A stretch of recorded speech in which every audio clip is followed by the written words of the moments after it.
417 mga kamotodik times 3 times. Wow!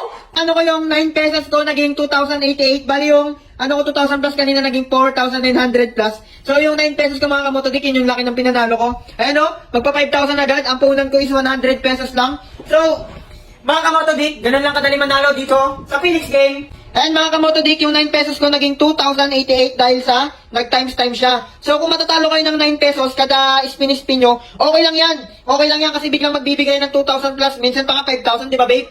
Ko mga kamotodik, yung 9 pesos natin naging 1,955.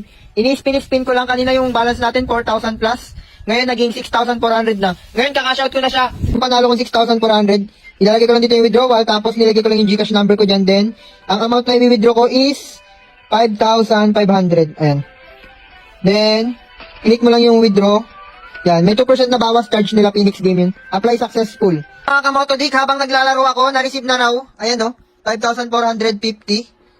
Eto na, tingnan natin kung pumasok na talaga sa Gcash. Ayan, 5,450.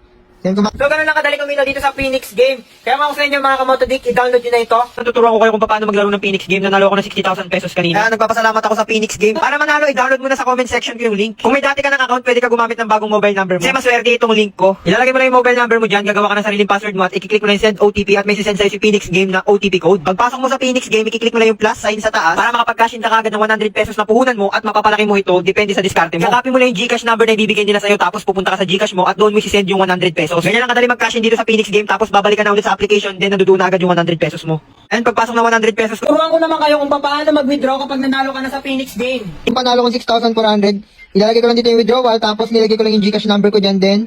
Ang amount na i-withdraw ko is 5,500. Ayan.